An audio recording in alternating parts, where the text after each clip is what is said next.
Hi అండి. మీరు చూస్తున్న పైవర్లో ఉన్న గాజు సామాను కానీ, కిందర్లో ఉన్న ప్లాస్టిక్ సామాను కానీ, ఇక పక్కార్లో ఉన్న స్టీల్ బాక్సులు కానీ, ఇవన్నీ కూడా ₹1 పెట్టి కొన్నవి కాదండి.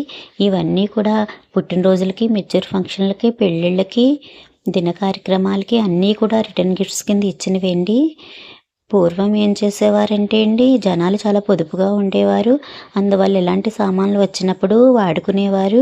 కానీ ఇప్పుడు ప్రజలు అలా కాదండి, కూడా ఏం మోసుకుపోతాము అన్నట్టుగా ఎప్పటికప్పుడు వారికి అవసరమైన సామాన్లు వాళ్ళే సమకూర్చేసుకుంటున్నారు.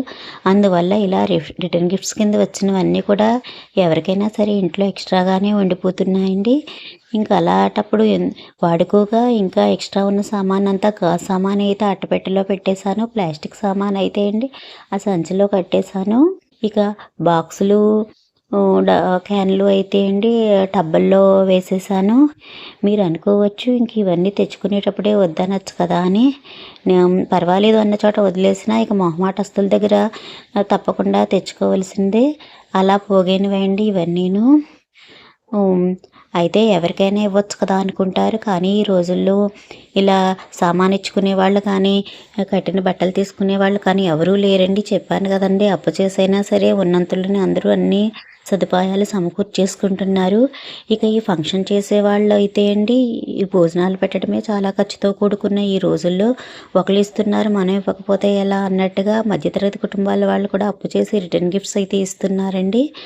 అలా ఏమీ అవసరం లేదండి.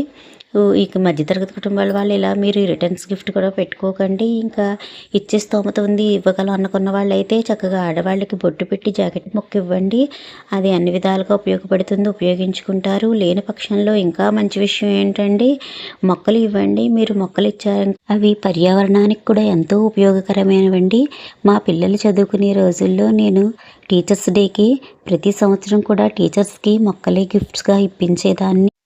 వాళ్ళు చాలా సంతోషపడేవారు. గులాబీ మొక్కలు పూసినప్పుడు, ద్రాక్ష పళ్ళ మొక్కలు కాసినప్పుడు ప్రత్యేకంగా ఫోన్ చేసి మరీ చెప్పేవారు. Thank you.